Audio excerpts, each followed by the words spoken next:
Olá, seja muito bem-vinda, seja muito bem-vindo. Você está na Foresp Experience e hoje diretamente da FISPAL Food Service 2026. Esse podcast é dedicado ao tema da sustentabilidade e do meio ambiente. E eu tenho aqui a alegria, a satisfação de receber uma importante referência da sustentabilidade, ela que preside a Associação Brasileira dos Aerossóis, Aline Freitas. Obrigada pela introdução. Eu fico muito feliz de alguma maneira, o meu nome e a minha posição tá associada a um tema tão importante para nós como sociedade e para o meio ambiente também. Você foi gentil, mencionou que eu tenho uma trajetória bonita, eu fico também muito honrado, mas o seu currículo é fantástico, é de uma pessoa que se preparou muito para estar onde está. Então eu estou muito contente. Para a Foresp é muito especial tê-la aqui e poder ter o diálogo com o teu setor, o setor dos aerossóis. São embalagens que são presentes no dia a dia do nosso setor, né? E só para você ter ideia, Aline, amigas, amigos, nós somos hoje 559 mil empresas no estado de São Paulo, né? Nós contribuímos com 10% do PIB do estado de São Paulo e nós temos um potencial de chegar a 14%. Então ainda temos uma estrada e a parceria aí com o setor, ela é muito estratégica. Então eu queria já começar por trazer um pouco o que você falasse, como é que está a agenda do setor em relação às sustentabilidades, como é que estão as boas práticas, como é que vocês estão olhando a própria questão regulatória, política nacional de resíduos sólidos, estratégia de economia circular. Conta para nós, abre o coração, abre a tampa e dá o spray para dizer para nós como é que está o setor e os compromissos com a sustentabilidade. Bom, é um grande desafio, inclusive, estar aqui sentado nessa mesa com você, tendo uma carreira tão profunda dentro desse tema. Meu desafio hoje é, inclusive, te surpreender. Olha! Vamos ver? Vamos lá. Com novas informações em relação a esse tema. O primeiro deles, e que não é novo, mas é muito importante esclarecer, está relacionado aos aerosóis, todas as categorias, desde produtos alimentícios que são mais utilizados dentro de hotéis e bares e restaurantes. Os aerosóis não danificam a camada de ozônio, não utilizam mais CFCs. Esse é o acordo ambiental mais bem sucedido da história, que é o Protocolo de Montreal. Então, desde 1987, o Brasil também foi signatário desse protocolo e todas as embalagens de aerosol hoje no país, grande parte inclusive no mundo, não utilizam mais esses produtos, e o tipo de propelente utilizado, principalmente existem vários, mas o mais utilizado no mundo tem um baixíssimo impacto ambiental. Então, isso é a primeira boa notícia em relação a esse setor. Me surpreendeu. E é um mito, né? As pessoas... É um mito. Pois é, gostoso ouvir isso de um lado, mas pelo outro traz o grande desafio que a gente tem como entidade, principalmente, e com as empresas do setor, em desmistificar algo que ficou tão arraigado na nossa cabeça como consumidor, de que os aerosóis estão de alguma maneira associados a prejudicar a camada de ozônio. Então, usem o seu aerosol tranquilamente. Sem culpa. Sem nenhuma culpa. E você falou que no Brasil não se utiliza mais, mas Aline, considerando toda a complexidade logística no país, a gente consegue assegurar que o setor já deu conta de conseguir entregar em 100%, abastecer em 100%? É tão gostoso responder essa pergunta. 100%. Que legal. 100%. Inclusive, eu sou engenheira química, sou mestre em engenharia química, e o meu projeto, eu estou falando isso porque meu projeto científico foi relacionado à purificação do propelente atual. Então, na verdade, quando eu entrei há 15 anos dentro desse segmento de uma área técnica, eu já vim para trabalhar num sistema que já estava completamente alterado. Então, esse movimento ele aconteceu há 40 anos e ele é muito sólido, muito consistente. Então, hoje no Brasil 100%, mas em grande parte do mundo os números são muito semelhantes. Então, esse é o primeiro ponto em relação à parte de sustentabilidade, que é importante clarificar. O segundo, bom, os aerosóis, eles são feitos de duas embalagens, de dois tipos de embalagem principais. O primeiro é alumínio e o segundo é aço, folha de Flandres. Esses dois materiais, eles são infinitamente recicláveis, inclusive tem números deliciosos de falar também, porque 75% de todo o alumínio produzido até hoje continua em utilização. Eu me impressionei quando eu vi esse número. Ou seja, ele pode ser reutilizado tanto em, não necessariamente exatamente na mesma embalagem, mas pode ser também, como ele pode ser utilizado em outros tipos de produto ou embalagem, tanto o alumínio quanto o aço. E o aço é o material mais reciclável do mundo, mais reciclado do mundo. Então, enfim, você provavelmente deve ter números semelhantes. Então, é algo que é uma vantagem do ponto de vista do produto em relação à economia circular. Então, eu gosto de trazer esses números por conta disso. E aí eu tenho dados, inclusive, mais recentes em relação a isso. O aerosol pós-consumo, ele pode ser considerado um resíduo não perigoso e junto com o fluxo das demais embalagens metálicas para reciclagem, tanto na separação, quanto no tratamento, quanto na destinação. Afinal, são materiais extremamente valiosos, já estão no fluxo da economia circular. E o nosso grande desafio, eu já estou antecipando acho que um monte de coisa, né? O nosso grande desafio está no correto descarte. Esse é um ponto aqui para nós falar. Mas isso é algo muito recente. Recentemente foi alterada a BNT 10.004 em relação à classificação dos resíduos, e isso foi realizado com muita base, muito estudo científico para trazer segurança e também benefícios ao meio ambiente, as duas coisas em paralelo. Primeiro porque existem países que já adotam esse conceito há mais de 30 anos e já tem estudos científicos muito aprofundados em relação a isso. E a gente realizou o primeiro do setor, primeiro estudo sobre reciclagem de aerosóis, foi finalizado em 2025. E aí contou aí com toda essa atualização de normativas. E a nossa intenção, visto que é um material muito vantajoso para a economia circular, é ser propositivo em relação ao governo, para que a gente tenha segurança jurídica. E a gente já tem feito isso numa parceria, numa aliança nacional de várias associações e entidades representando o setor muito forte. Recentemente estivemos no Ministério do Meio Ambiente propondo um decreto, ou alguns temas para o decreto de metais, no sentido de antecipar e trazer segurança jurídica para o setor. E aí traz todos esses conceitos. E o terceiro são ações mais específicas relacionadas a, além de trabalhar com embalagens que são infinitamente recicláveis, tecnologias de redução do peso, mantendo, obviamente, a segurança do produto. Então, as embalagens, principalmente de alumínio, têm reduzido o peso em 20%, 30%. Então, isso é incrível do ponto de vista de tecnologia, porque já são embalagens muito finas e a gente sabe que o aerosol... para logística e para concepção da embalagem, né?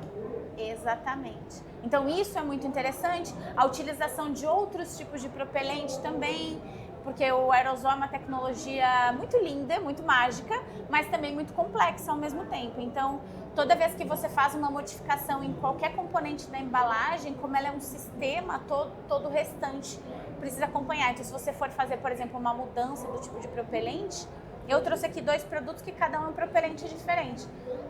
Todo o sistema tecnológico da embalagem tem que acompanhar cada uma dessas mudanças. Então, retomando aí os 3 tópicos, o primeiro mito global ainda, eu ainda acredito que os aerosóis prejudicam a camada de ozônio. O segundo relacionado à utilização do tipo de material que é basicamente utilizado para os aerosóis, tanto aço como alumínio, serem materiais infinitamente recicláveis. E o terceiro, vários investimentos em tecnologia para trazer melhorias adicionais ao produto e ao processo produtivo também. Nosso interesse muito aqui é de aprofundar esse diálogo com a Abas, até porque o nosso setor de hospitalidade ele está muito comprometido com a questão da descarbonização da atividade do nosso setor. E dentro desse conceito de descarbonização, a gente tem promovido alguns meetings, diálogos, discussões. Nós temos olhado muito para os objetivos de desenvolvimento sustentável para ser um tanto quanto uma bússola para o setor. Olhamos a questão da sustentabilidade como um ativo de competitividade e nos interessa muito entender, até porque, como você está desmistificando, um produto, por exemplo, um produto que tenha toxicidade, né, um produto inseticida, alguma coisa, ele entra também no final da vida útil dele, ele entra também dentro desse conceito de um descarte dentro da cadeia da separação tradicional, da limpeza pública e tal, ele pode entrar dentro dessa questão ou precisa de um cuidado a mais na destinação? José, você fez uma pergunta muito interessante, muito inteligente, e ela é o centro do conceito que foi alterado relacionado à embalagem de aerosol. Quando a gente fala da embalagem de aerosol, ela é basicamente um sistema pressurizado, ou seja, ele tem nesse formato você tem um gás, você tem uma embalagem metálica, principalmente por conta de suportar essa pressão, e uma válvula, que é um sistema extremamente tecnológico, para que você tenha a magia mesmo do produto. Quando a gente vai falar quando a gente vai falar do descarte, é extremamente importante, e esse é um requisito especial para o descarte, garantir que a embalagem esteja vazia. Inclusive, esse estudo científico que foi realizado no Brasil avaliou mais de 500 embalagens vazias, pesando efetivamente, vendo quanto de massa sobra na embalagem, e cerca de 70% das embalagens tem menos de 3% de resíduo. Ou seja, já é um comportamento intuitivo do consumidor. Ainda que a gente entenda que é importante a gente educar ainda mais, para que a gente aumente ainda mais esse range, mesmo se a gente não fazendo nenhuma comunicação, 70% dos consumidores utilizam a embalagem até o final antes de descartar, e esse é o ponto fundamental na separação e na tratativa desse resíduo. Depois, a gente, principalmente, que você citou, inseticidas, a gente vai falar sobre a forma com que ele é recuperado também. Geralmente, as embalagens de aço, elas são descartadas e separadas junto com outras embalagens metálicas, o que facilita do ponto de vista técnico, no sentido de diluir. Por exemplo, se você for, do ponto de vista de massa, o aerosol, ele representa mais ou menos uns 5% do volume de latinhas de bebida. Você imagina o quanto isso dilui, considerando vários outros tipos de material de embalagem, tanto de alimentos, quanto de bebidas, quanto de eletrodomésticos, enfim. E isso facilita também do ponto de vista técnico a separação. Depois, do ponto de vista de reutilização, ou seja, você vai ter que trabalhar com fornos a altas temperaturas acima de 1000 graus ou seja, todos esses resíduos, principalmente também, tanto a válvula quanto a tampa, podem ser queimados juntos, e isso não traz nenhum malefício em relação, principalmente aos aerosóis, ao meio ambiente, porque esses resíduos em nenhum momento vão ser despejados no solo ou no meio ambiente. Então, foi uma pergunta muito interessante. E esse é o ponto central, inclusive, de todo o estudo que foi realizado, com vários requisitos técnicos, para trazer essas quantidades e avaliar o perigo e a segurança de todo o processo de reciclagem. Muito boa, muito bem feita a pergunta. Vamos trazer um outro ponto que para nós, no nosso setor, tem sido muito caro, né? Te falei que nosso grande gargalo hoje é a questão de resíduos sólidos, especialmente as embalagens e o resíduo orgânico, né? Estava falando, trocando ideia sobre isso aqui. Em relação à embalagem, o que nós percebemos, nós somos um elo dessa cadeia, né? Então, uma pessoa fabrica, o outro distribui, o outro comercializa, nós vendemos e alguém consome e alguém descarta, né? É quase predominantemente o ciclo. Em alguns momentos pode, por dadas circunstâncias, ter aí um desvirtuamento, ter que haver uma precipitação na destinação. Como é que o setor... Eu sei porque, enquanto eu trabalhei no governo do estado de São Paulo, eu acompanhei, acho que o primeiro termo de compromisso que vocês celebraram com a CETESB e a Secretaria. Mas como é que tem sido o papel da associação em orientar e até cobrar dos seus associados ou estimular os seus associados a implementarem, estruturarem modelos de logística reversa? Como é que está isso? Muito excelente, suas perguntas são maravilhosas, né, José?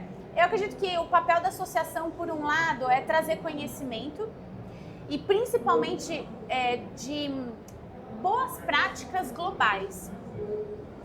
Primeiro, ver como que os países estão se organizando do ponto de vista de legislação, como que está esse atendimento, em especial em relação às embalagens de aerosol, trazer esse conhecimento para o Brasil, para as empresas e do ponto de vista de defesa governamental também. Então, a primeira parte é do ponto de vista de conhecimento. Então, trazer essa informação através dos comitês, através de eventos, enfim, que todo mundo saiba quais são os pontos e como tratar a embalagem de aerosol, quais são os benefícios, quais são os riscos, quais são os limites. Então, talvez esse seja o primeiro papel da associação e a forma como a gente está atuando.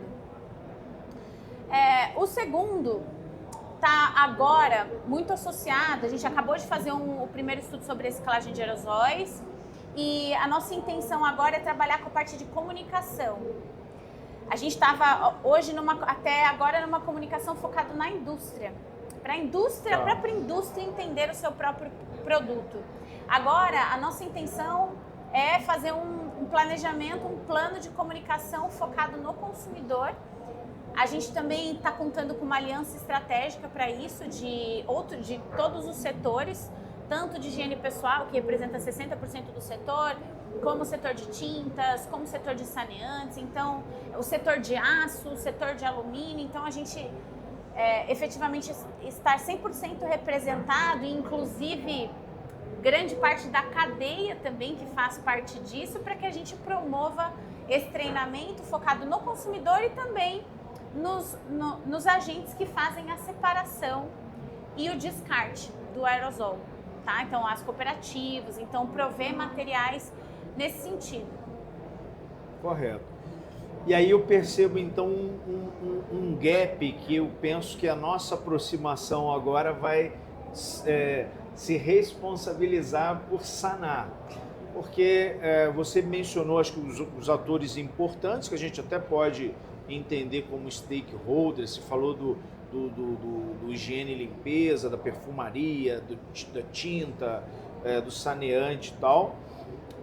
São entidades que eu conheço e reputo com muita credibilidade, muita ação, a ABPEC, a própria a Bipla, Abrafat, a Beaço, tal, são entidades inclusive muito propositivas no que tange aí a avanço, mas eu sinto, e vocês tratarem com o seu consumidor, mas vocês têm dois tipos de consumidor.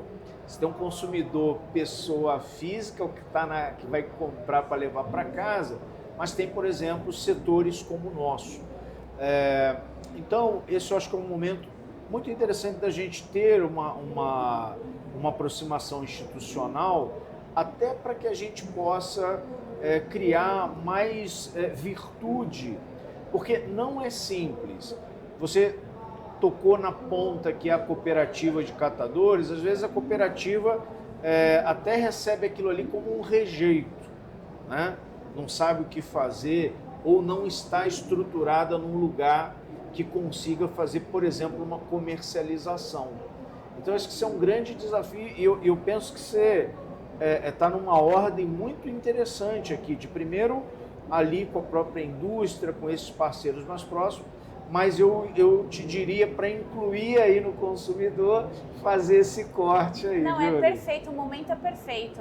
E eu vou te ser muito sincera, José, a questão é que tudo isso é muito recente. Esse estudo saiu ano passado, então a gente está... Conte conosco para divulgar, para de repente ter uma forma de comunicar, de ajudar a vocês. Por isso eu privilegio muito essas ações institucionais e eu tive a oportunidade de coordenar tecnicamente tanto a lei de São Paulo como a política nacional. E esse conceito da responsabilidade compartilhada, ele não nasceu por acaso. Ele nasceu porque nós entendemos que há uma necessidade de um compartilhar constante. Não o empurra para o outro a obrigação, mas cada um fazer a sua parte, né? Não, você tem toda a razão. E no fim das contas é onde o consumidor está. E outra, é uma comunicação que é ganha, ganha, ganha. Ganha, ganha. Todo mundo ganha. Então, vou aproveitar a oportunidade que eu trouxe. Vamos lá. Para falar um pouquinho sobre... Porque esse é um segmento... Olha, eu não falei um dado muito especial. O Brasil hoje é o quarto maior produtor do mundo de aerosóis. Ah, é? José, me surpreendeu de novo. Olha isso, como a gente é poderoso como país. São mais de 120 empresas, desde os fabricantes de componentes, das embalagens, até empresas... O quarto maior produtor, vou falar de novo, porque isso é tão especial, acredito tanto nesse sistema, acredito tanto na indústria brasileira. A gente é líder na América Latina. O primeiro é Estados Unidos, segundo China, terceiro Reino Unido, ou seja, você falou que é muito provável que vocês cheguem ao 14 em relação a São Paulo. A nossa expectativa é ser o terceiro maior produtor de aerosóis do mundo em 5 anos. Então, e a gente conta, obviamente, com avanços do ponto de vista de reciclagem. Afinal, é uma embalagem muito vantajosa, um tipo de material muito vantajoso para apoiar esse crescimento cada vez mais. E a capilaridade do setor, ela se apresenta em várias áreas, né? Seja do consumo doméstico e com vários tipos de produtos, né?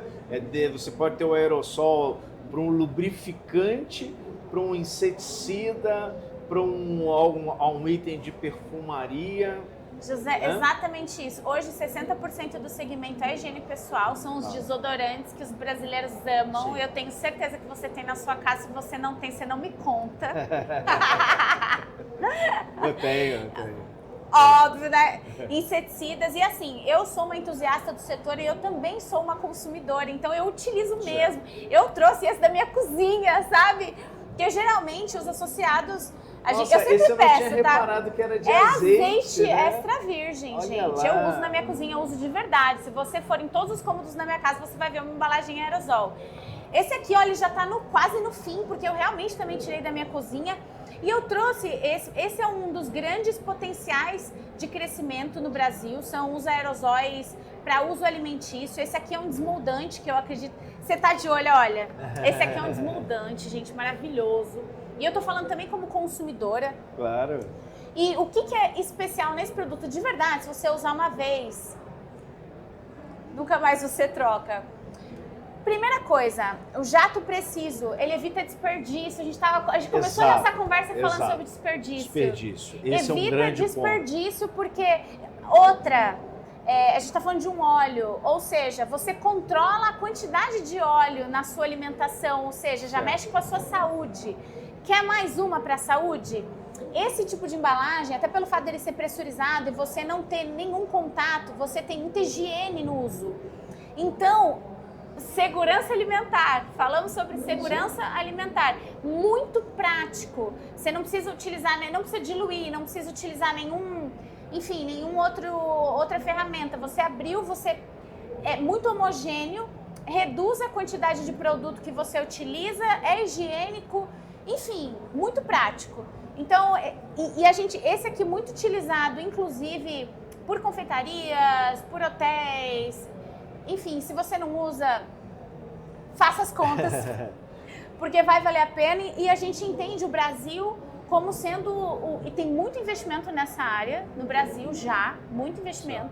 Então a gente entende que isso vai ampliar e primeiro, precisão, segurança alimentar, responsabilidade socioambiental, que era o que a gente estava falando até agora de sustentabilidade, e para fechar, criatividade, porque além dos desmoldantes, tem as espumas para drink. Recentemente participou do Prêmio de Inovação da Associação Brasileira de Aerosóis, uma espuma para utilização em alimentos para criança, que é uma collab com a Turma da Mônica, maravilhoso. Então, enfim, o brasileiro é muito criativo, é uma indústria muito comprometida, com produto com muita segurança. Então, eu acredito que os próximos 5 anos seremos o terceiro maior produtor no mundo de aerosóis e que a categoria de alimentos, principalmente para esse setor, seja ainda mais difundida, com todos esses benefícios. O setor, ele agrega muita tecnologia, né? Então, esse é um ponto forte e isso colabora com a questão ambiental. Mas eu queria voltar novamente sobre questões regulatórias da política nacional. A gente estava falando que vocês estão em diálogos lá com Brasília. Acredito que vocês tenham renovado aqui o termo de compromisso com São Paulo, com a CETESB, com o governo do estado.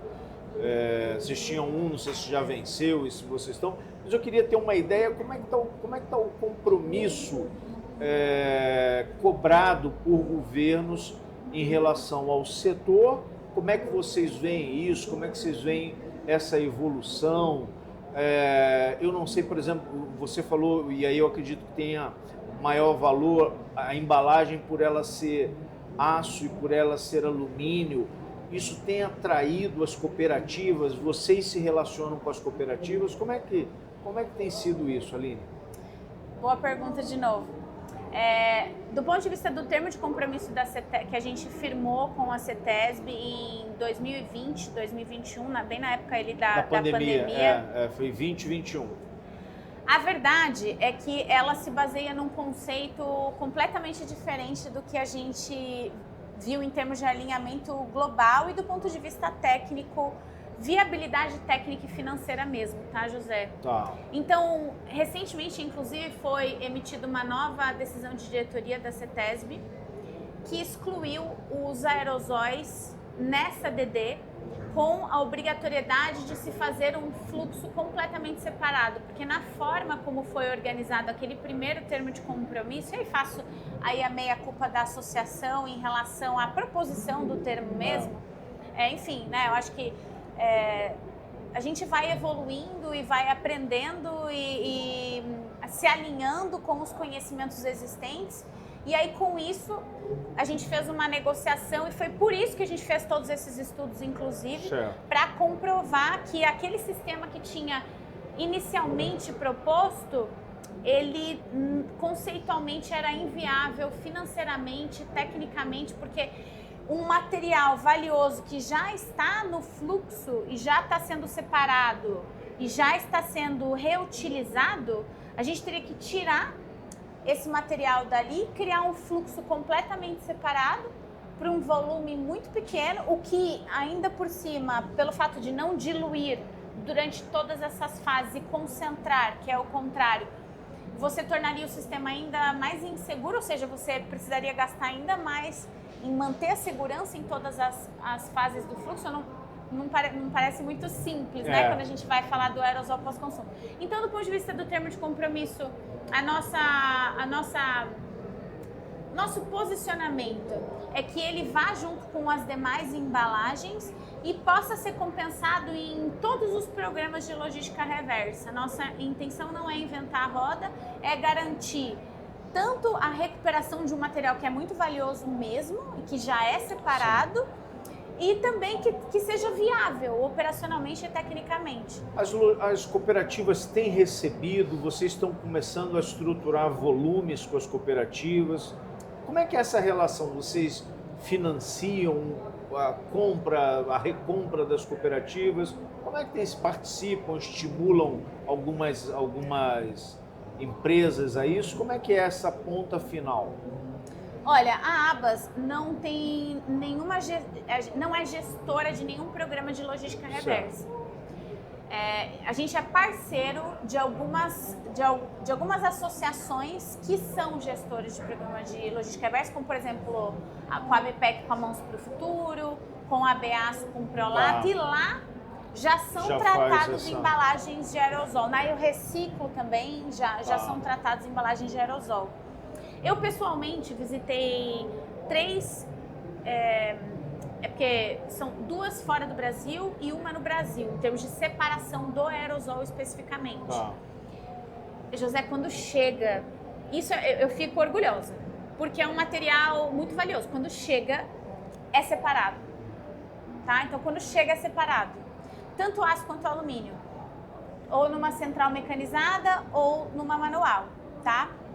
E fora do Brasil, a diferença é que a automação ela é muito mais tecnológica do que no Brasil, tá? Mas quando chega, e eu vi isso pessoalmente, também tá nos estudos que a gente fez, ele é separado sim. Então isso é muito positivo e aí ele é compensado junto com as demais. Acho que é um modelo interessante. Aline, chegamos ao fim desse papo. Eu adorei! Mas eu estou muito impressionado com os dados que você trouxe. Estou muito contente de ver um setor que aposta em tecnologia, mas que ao mesmo tempo olha para a sua cadeia de consumo. Isso é muito importante. Eu queria finalizar aqui ouvindo você, deixar aí uma mensagem do teu setor, uma mensagem aí de compromisso com a sustentabilidade e uma mensagem também que possa cada vez mais aproximar a Foresp da Abas. Olha, eu amei a entrevista, perguntas muito interessantes, provocativas, desafiadoras. Eu acredito que é um setor que está muito preparado, principalmente em relação à sustentabilidade. Fiquei muito feliz de cumprir meu desafio de te surpreender, inclusive em relação a esse tema. Primeiro, quero que vocês que estejam assistindo agora, fiquem juntos comigo orgulhosos, não só da potência da indústria brasileira desse tipo de produto, mas também que seja um novo consumidor com muita tranquilidade, tanto porque é um produto tecnológico que evita desperdício, traz criatividade, traz redução no uso, segurança alimentar e responsabilidade socioambiental. E que a gente forme parcerias cada vez mais estratégicas, principalmente em relação a esse tema de sustentabilidade, e faça com que um material tão valioso volte perfeitamente aí para a sua cadeia e seja reutilizado. Que bom.